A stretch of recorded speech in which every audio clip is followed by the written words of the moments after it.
Ada sebuah hadis dari Nabi SAW yang menjelaskan tentang keutamaan 1 jam sebelum subuh. Artinya keajaiban di waktu sahur. Kata Nabi SAW, "Yanzilu Rabbuna ila sama'id dunya fi kulli thuluthil lailil akhir wa dzalika kulla lailatin." Faqala Allah azza wa jalla, "Man yad'uni fa astajib lahu wa man yas'aluni fa u'tih wa man yastaghfiruni fa aghfir lahu." Kata Nabi SAW, Rabb kita Allah Subhanahu wa taala itu turun setiap sepertiga malam ke langit dunia, dan itu dilakukan setiap malam. Kemudian Allah Subhanahu wa taala berfirman kepada hamba-hambanya, "Siapa yang berdoa kepadaku, kukabulkan semua doa-doanya. Siapa yang meminta kepadaku, kuijabah seluruh permintaannya. Dan siapa yang meminta ampun kepadaku, kuampuni dosa-dosanya." Perhatikan hadis ini. Hadis ini adalah hadis yang menunjukkan kepada kita tentang kemurahan Allah Subhanahu wa taala kepada hamba-hambanya, di mana Allah Subhanahu wa taala memberikan waktu-waktu kepada kita untuk bermunajat kepada Allah Subhanahu wa taala. Sebenarnya 24 jam kita berdoa pasti mustajab, tetapi Allah Subhanahu wa taala memberikan kesempatan ada waktu-waktu di mana seluruh permintaan, doa dan istighfar kita itu didengar langsung Allah Subhanahu wa taala. Dan itu waktunya sepertiga malam. Artinya sepertiga malam itu dari jam 2 sampai waktu subuh. Itulah yang disebut dengan waktu sahar, atau kita istilahkan dengan sahur. Ma'asyiral muslimin rahimani wa rahimakumullah. Saya kira saya, Anda atau siapapun dalam kehidupan ini pasti akan mengalami sebuah kesulitan.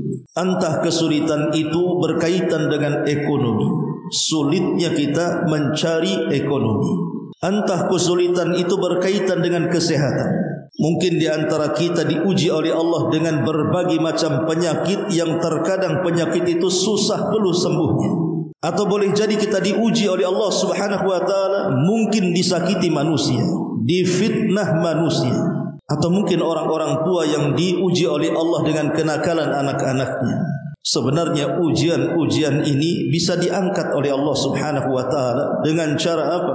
Bermunajat kepada Allah di waktu sahur. Kalau seandainya kita ditimpa oleh Allah kesulitan ekonomi, bukan Allah tahu, Allah tahu. Tidak mungkin Allah tidak tahu kita ini sedang susah. Dan Allah Subhanahu wa taala juga tahu kalau kita ingin terhindar dari kesulitan itu. Tapi Allah Subhanahu wa taala hanya ingin kepada kita untuk kita meminta kepadanya diselesaikan masalahnya dan tidak berpangku tangan. Ada doa dan ada sebab di situ.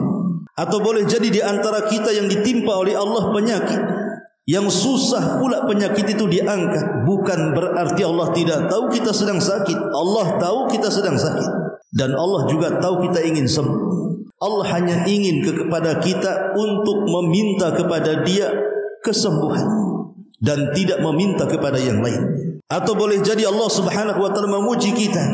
Boleh jadi kita difitnah orang, dizalimi orang, digibah orang, dibuli orang, atau lain sebagainya. Bukan Allah tidak tahu kita disakiti, dan Allah juga tahu siapa yang menyakiti kita. Dan Allah juga tahu agar kita terhindar dari fitnah itu.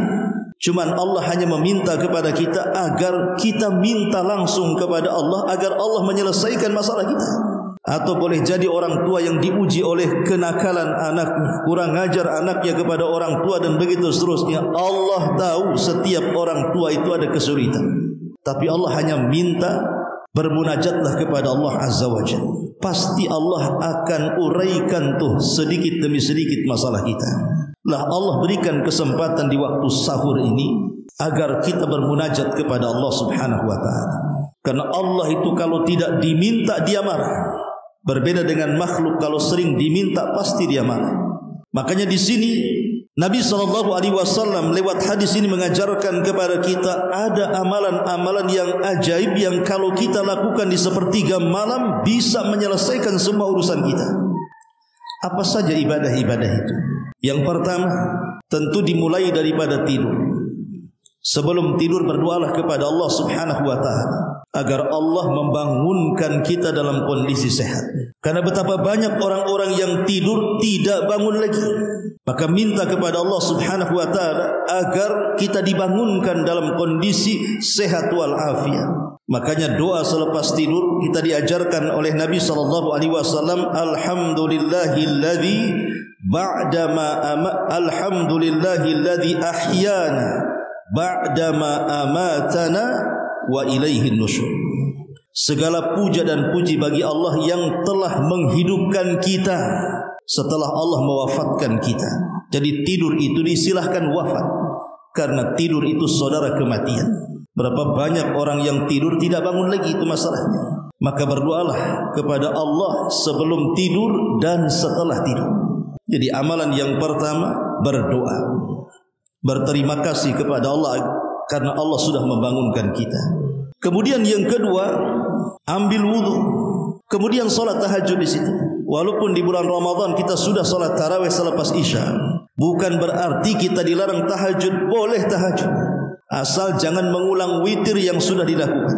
Tahajud itu bisa sifatnya 2 rakaat, bisa sifatnya 4 rakaat, bisa sifatnya 8 rakaat, bahkan tidak terhitung rakaatnya. Karena Nabi SAW yang mengatakan, barang siapa yang ketika tahajud dia membaca 10 ayat, kutiba minal lam yuktab minal ghafilin, maka dia tidak tercatat menjadi hamba-hamba Allah yang lalai. Tapi barang siapa yang menambah ayatnya, kata Rasul, menjadi 100 ayat, lam kutiba lahu minal qanitin, maka dia akan dicatat termasuk hamba-hamba Allah yang taat kepada Allah Subhanahu wa taala. Tapi kalau dia sanggup sampai 1000 ayat, kata Rasul, kutiba lahu minal muqantarin, berarti dia dicatat dia sudah siap untuk menghadapi setelah kematiannya. Subhanallah, orang yang sanggup salat malam dan dia bisa membaca ayat sampai 1000 ayat lebih, maka dia tercatat menjadi hamba Allah yang siap menghadapi kematian. Artinya memiliki bekal yang cukup. Ma'asyiral muslimin yang dimuliakan Allah Subhanahu wa taala, maka biasakan tahajud, apalagi di bulan Ramadan. Alhamdulillah, Allah mudahkan kita bangun. Di luar Ramadan, bangun di sepertiga malam itu sesuatu yang sangat sulit sekali. Kita harus menghadapi rasa kantuk yang luar biasa, kegelapan di tengah malam, rintangan-rintangan yang begitu berat kalau kita bangun di tengah malam, belum lagi syaitan yang mengganggu kita. Di bulan Ramadan saya pastikan semua orang bisa bangun di sepertiga malam, karena itu waktu sahur. Terkadang ada orang itu yang hanya mementingkan makan sahur saja, padahal di sana ada ibadah yang jauh lebih mulia dibandingkan itu, berdoa dan juga tahajud. Sempatkan berdoa, sempatkan wudu, sempatkan tahajud walaupun 2 rakaat, baru kemudian sahur. Baru selepas itu ada ibadah yang mulia lagi. Apa itu? Perbanyak istighfar. Karena di waktu ini Allah Subhanahu wa taala mengatakan, man yastaghfiruni fa'aghfirullah, siapa yang meminta ampun kepada Allah, ku ampuni dosa-dosanya. Istighfar ini bukan perkara biasa. Ketika kita mengatakan astaghfirullahaladzim, ya Allah ampunilah dosa-dosa kita, ini bukan kalimat biasa. Istighfar itu di situ mengandung 2 makna. Makna yang pertama, kita meminta kepada Allah Subhanahu wa taala agar doa-doa kita atau agar dosa-dosa kita diampuni oleh Allah Subhanahu wa taala dan tidak diazab di akhirat. Makna yang kedua, agar Allah menutupi aib-aib kita. Jadi 2 makna kalau kita katakan ya Allah astaghfirullahaladzim, aku meminta ampun kepada Allah, berarti 1, kita meminta agar dosa-dosa kita diampuni. Yang kedua, meminta kepada Allah agar aib kita ditutup. Siapa yang tidak punya aib, ikhwan? Kita ini punya aib. Manusia mulia itu karena aibnya ditutup. Kalau Allah Subhanahu wa taala membongkar aib kita di hadapan manusia, semulia apapun manusia di mata manusia tetap akan jatuh. Karena manusia mulia itu karena Allah muliakan, dan manusia hina itu karena Allah hinakan. Seluruh manusia hendak memuliakan kita. Kalau Allah menjatuhkan kita, tidak mungkin terangkat sama sekali. Sebagaimana satu dunia mau menghinakan kita, kalau Allah angkat derajat kita, tidak ada yang bisa menjatuhkannya. Maka istighfar itu artinya meminta kepada Allah agar dosa kita diampuni, dan yang kedua agar aib-aib kita ditutup oleh Allah Subhanahu wa taala. Sehingga dengan tertutupnya aib itu kita dimuliakan di mata manusia dan ada kesempatan meminta kemuliaan di hadapan Allah Subhanahu wa taala. Istighfar sekali dua kali. Nabi loh, yang sudah jadi nabi, yang sudah diampuni dosanya, yang telah, yang sedang dan yang akan datang saja, setiap hari istighfarnya 70 sampai 100 kali. Itu nabi. Harusnya kita lebih daripada nabi, lebih daripada 100 istighfar.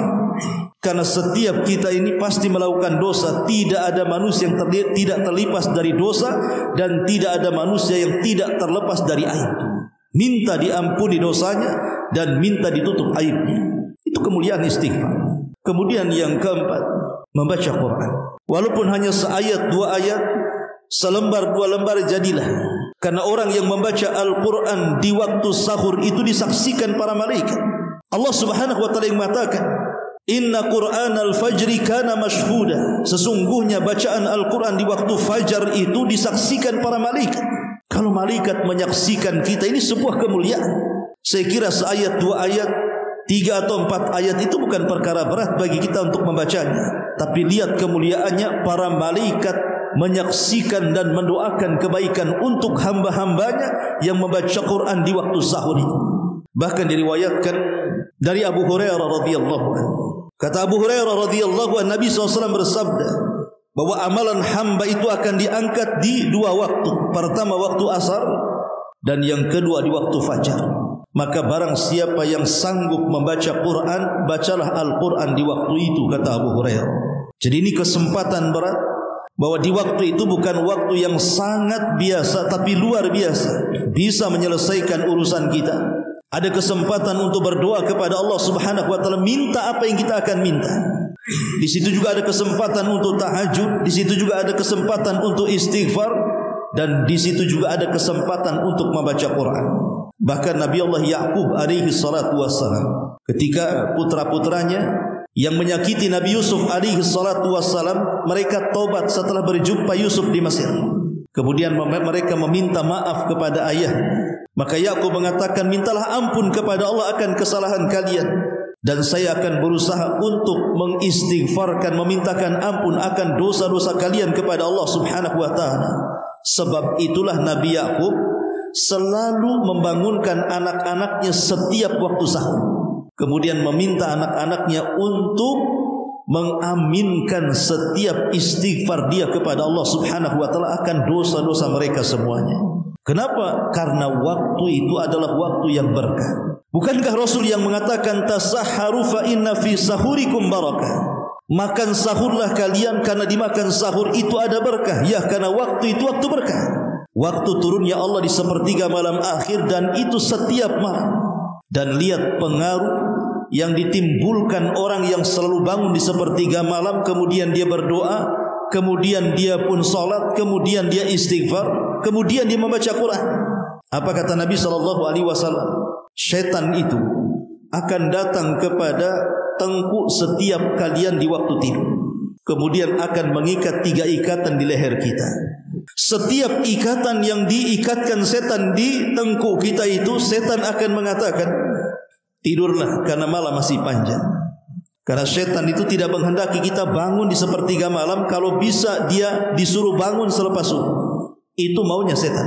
Tapi Nabi SAW mengatakan, fa idza staiqadha, kalau dia bangun, kemudian wa dzakarallah, dia pun berzikir dan berdoa kepada Allah, halat lahu uqdah, maka 1 ikatan setan akan terurai. Wa idza tawaddaa halat uqdah, kalau dia kemudian berwudu, maka hilang 2 ikatan. Wa idza shalla halat uqdah, maka kalau dia salat, 3-tiganya akan hilang. Lalu apa yang terjadi?